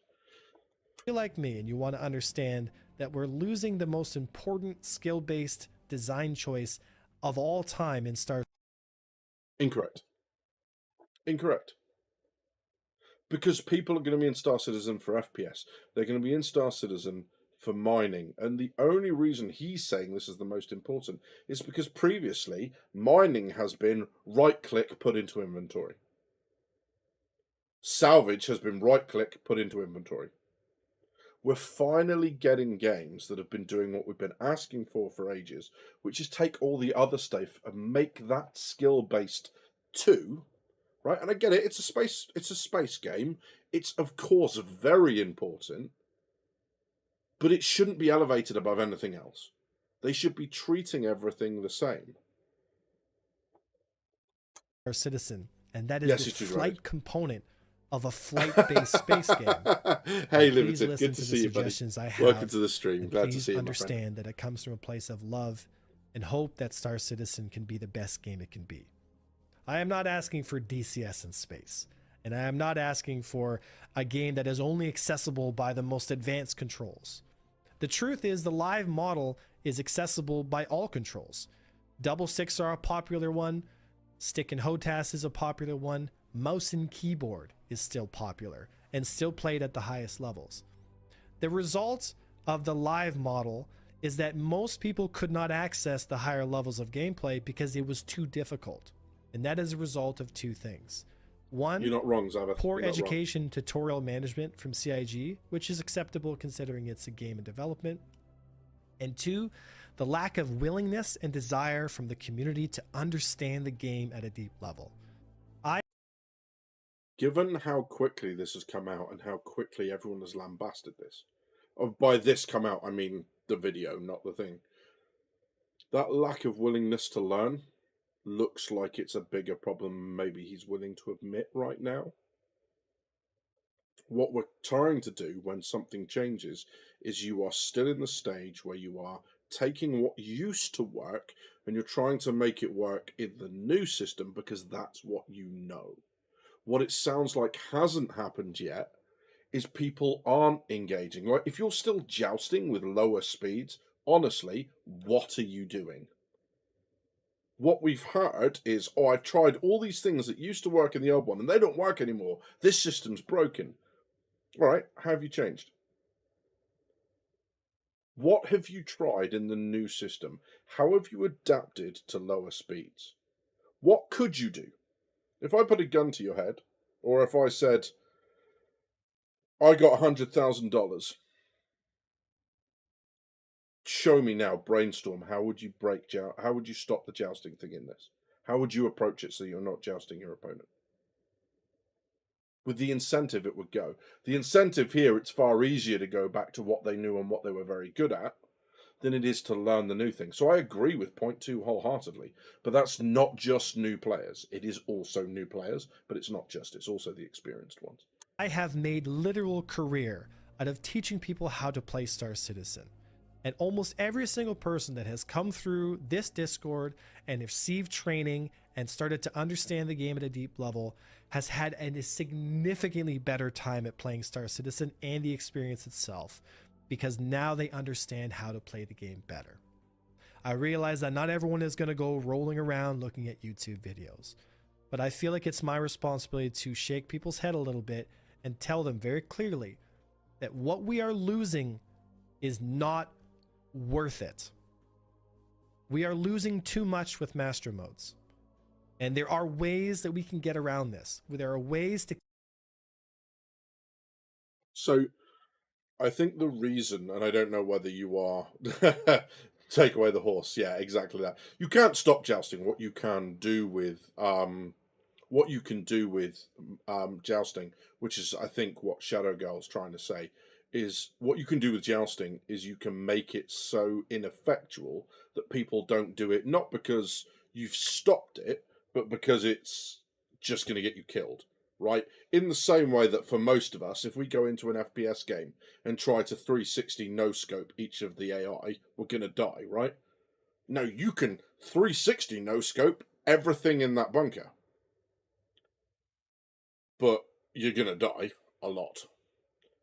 So it's not that you can't, and by the same vein, you can't stop people 360 no-scoping. You can make it so ineffectual that people don't try it. Or people don't do it for very long and stay rich. So yeah, you can do that. I think the problem is, and the reason we're not going to get through this and the reason I'm going to keep talking now, is what he hasn't done is I'm sorry, I paused it on that picture. Someone get a screenshot, because that's brilliant. But yeah, I feel like that's a really good... What's going on up there?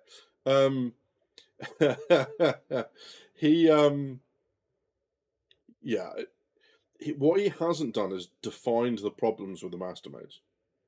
So define what it is you're trying to solve. And the biggest problem at the minute for me is you have anti-fighter large ships like the Hammerhead that are not anti-fighter. They get destroyed by fighters on a regular basis. If you are a pilot with middling skill, you can destroy Hammerheads really, really quickly. Now you can't. What you're losing is the ability you were never supposed to have in the first place. Yeah. Yeah, sorry. He hasn't given solutions yet. He is only 10 minutes in. I don't think we're going to be able to finish this because we've only got 12 minutes, so we're only going to get about two-thirds of the way through. But yeah, and you know, Shadow's seen the whole video. And please, again, I don't do this for us to go and have a go. So we're not going to get through this video. Please, please, please watch him to the end. Consider his points, the positive as well as the negative, and put it all together, right? Because I don't, again, I've already said, I don't fly enough PvP to be able to talk about the nuance anywhere near as A1 does, right? And I don't. I hold my hands up to that. I think the bit that I'm coming is because I don't have that, I don't have any of the preconceptions of it. So I'm going to learn this from scratch a couple of years down the line when it looks like they've finalized, you know, or they're settling on a flight model and armor's in and everything else. Because we're going to go through this change again with armor, right? And we're going to go through this change again with, you know, damage to subsystems and the penetration, so much more than we have already. We're going to have so many more changes. It just feels like we're going to have this conversation again and again and again. So this doomsaying is just like, no, we're just breaking the game now, and we need to break it. It needs to be broken to be remade. This is a poorly, you know, at the moment the game is not in the state it should be. It was always going to be broken. And this might play out to be something that they go, do you know what? Everyone was right. Master modes didn't work, and we're going to change it in exactly the same way as iCache didn't work. So now we have PES and the replication layer, right? All that sort of stuff. It's fine for that to happen. What bothers me, if this was just a video saying this, that, and the other, this is why we don't like master modes, but it's not. The start was, oh my God, you need to understand what we are losing, and I want you to understand what we're giving up, and they said they were going to do this, and they're not delivering, and it's like, well, fucking give it a chance. Jesus. Half of Master Modes is missing from Arena Commander, and we're already shitting on it. We don't have the nav mode. So yeah. The space sky is falling, says Macho. Exactly that. Grab your pitchforks. Boom! Let's do it. The sky is going to be falling again and again and again, says Stunner. 100%. Tried AC, PvP in both. Either way, I'm mediocre at fighter combat. AV, me and you both we'll drink a couple of drinks to make ourselves feel better about it. It's CitizenCon if we see you there, my friend. The problem with adding depth after the fact, people feel that depth makes them to work harder for the same result. You are not wrong, Notorious. Absolutely that.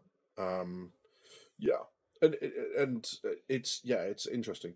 Zava says one way to reduce jousting would be to weaken front shields proportional to the forward velocity, much like the Doppler effect. Please let me know where I can pick up my 1,000k or 100,000k.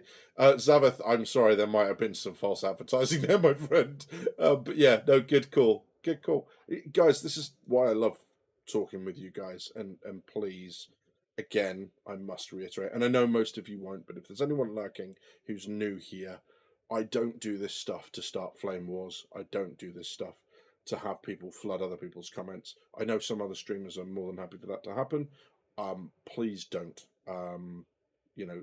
Macho, good to see you, buddy. Sleep well, my friend. And of course, you have a bet on the Perseus, buddy, or a spot on the Perseus. You are more than welcome. But take it easy, mate, and I'll see you later. So please don't go flame. Please watch the whole video. Don't do it don't do it out of context. Don't prep any comments and stuff till you've watched the whole thing. Consider what he says if you're going to comment at all, but please do not, attack anyone. Consider comments are fine. Attacks are not, regardless of how popular or how many followers people and subs and stuff people have. So yeah, interesting. I guess we've got another 5 minutes of this, and then we can keep going. The skill ceiling high enough that people feel engaged and excited to play the game for the long duration of Star Citizen's experience. Mm-hmm. If we let master modes bring the game down to EVE 2.0, we risk getting people's excitement flatlined after a few months really or nice way doing playing it. the game. Really because nice way doing it. At some point, you're going to want the deep experience. At some point, you're going to want to spend hours and hours mastering a ship that you love, because Star Citizen is the game that you play every day. It used to be like that with the live model. And I realized that some people thought the skill ceiling was too high. So let's make a compromise. Let's find a speed that works for both the high skill ceiling and deep engaging player base, and also the general public, so that they can get their casual experience and get some results out the gate. 100%.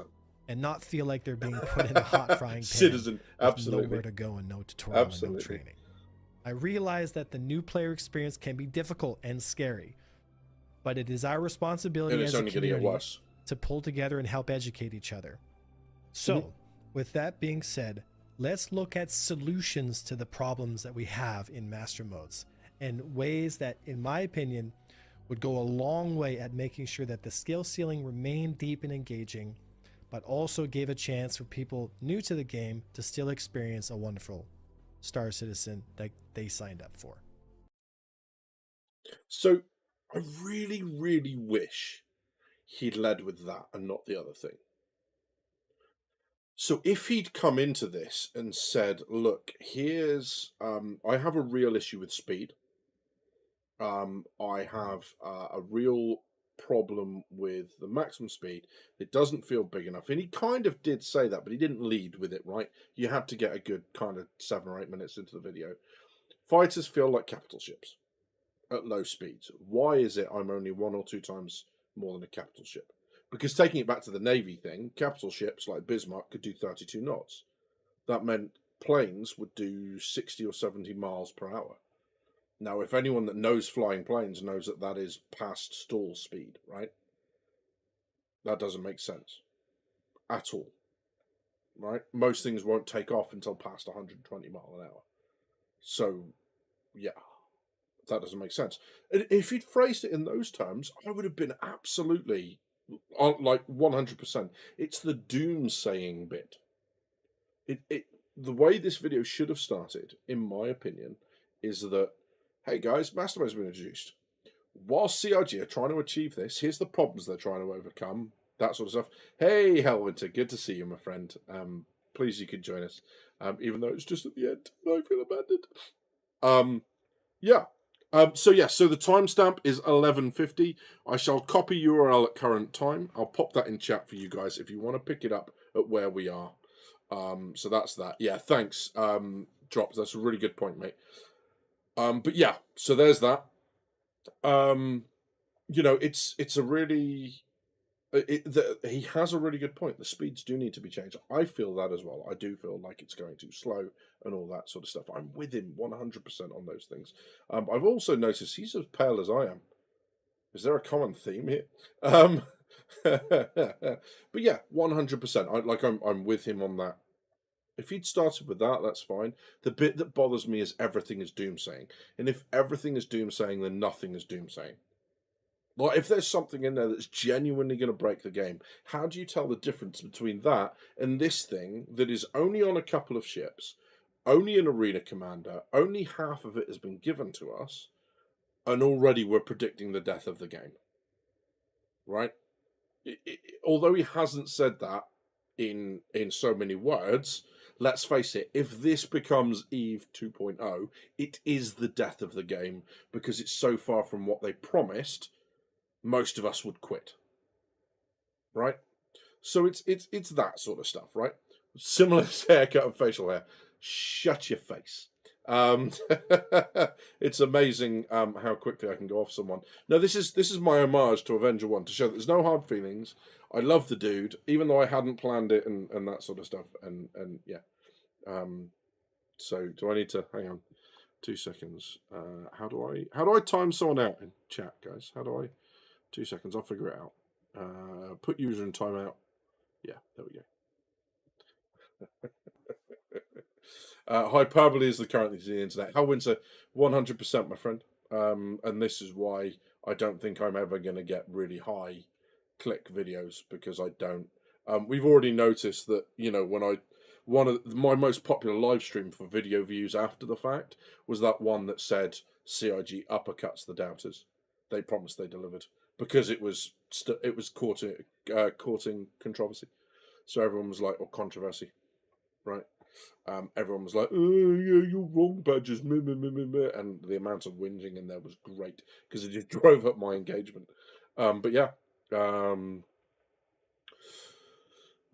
Notorious says, I'm telling myself that all the doom saying is just content creative drama for clips, making the problem to be worse than it is. Very possibly. Jadowi says, no, he's just spent the last 24 hours looking for an Idris. Yeah, need more buzzwords, 100%. Yeah, you need to splatter that SEO all over the place. Spaff that SEO all over the place. Yeah, and that's me demonetized for using spaff. Yeah, 100%. But yeah, it's like I feel for him. Because this is his niche, this is where he operates within the game, and it is suddenly changing. And if it, he may well be proved right. I'm not saying that it won't be. He may well be proved that this is harming the skill ceiling and everything else. It's too early to tell. Just like it's too early to be doom saying, it's too early to tell whether or not this is good. But we do need to be further down the line before anyone can make either conclude or come to either conclusion with a degree of difficulty, with any degree of certainty, degree of certainty. So yeah, that's where we are. YouTube does love controversy, negativity, and anything saying I was wrong, I'm sorry. They seem to catch all the views, and a lot of people try to over dramatize to get the view. Yeah, it's what people click on. It's that, unfortunately. It does make sense that a lot of the long-time PvPers will be sensitive to changes. You're entirely right, Hellwinter, and as we've said before, that what I feel that he's singularly failed to do here is he's failed to define the problem that was trying to be solved in the first place, which is ships not working, jousting, everything moving too fast for the system, because that's the other thing we haven't considered, right? We talk about the speed from the point of gameplay. The speed at the moment might be a mathematical decision. They may have looked at the error curve based on the speeds of ships and decided that actually after 250 meters per second SCM that the errors become so big that it starts to negatively impact gameplay, and that's something we haven't considered yet. So yeah, it might be that capital ships need to slow down, but then that makes them too slow, right? So we've got all sorts of fun stuff to think about. Light fighters are as insignificant as bugs on the windscreen of my Idris, says Limited. I like it, mate. There's some fuel lying nearby, so you're just throwing matches out willy-nilly to see what explodes. You monster. John Wilmore, hello, buddy. Good to see you on stream. He's done that in other videos. Largely, he's behind the changes and initial step towards a final model. That's good news. And like I say, I will say again, and I've said it a number of times already, I haven't watched the whole video, and what he said in the last minute or so, I'm with him 100%. Speeds need to change. They need to reconsider certain things. There does need to feel like a bit more of a difference between fighters and cap ships and subcaps. 100%. I'm with him there. Also, I'm with him that they need to nail this in order to make Star Citizen the game that people want to play. However, .com, there's an awful lot more that needs to go into that than just master modes. And even if they get it right now, they're going to break it down the line with other things. So we can't take anything that they do at the moment one way or the other, right? So yeah. But yeah, I mean, we've hit 11 o'clock now. Unsurprisingly, that's it. I'm hoping to have a video out for you guys next weekend. It's not going to be possible during the week. I'm going to be very busy, but I'm really looking forward to doing that. I will be in Discord for a little while if anyone wants to come in, but I've got work early in the morning. So it would be good to see you there. You've been watching Drinkers with Gaming Problems. Thank you very much for stopping by. See you soon.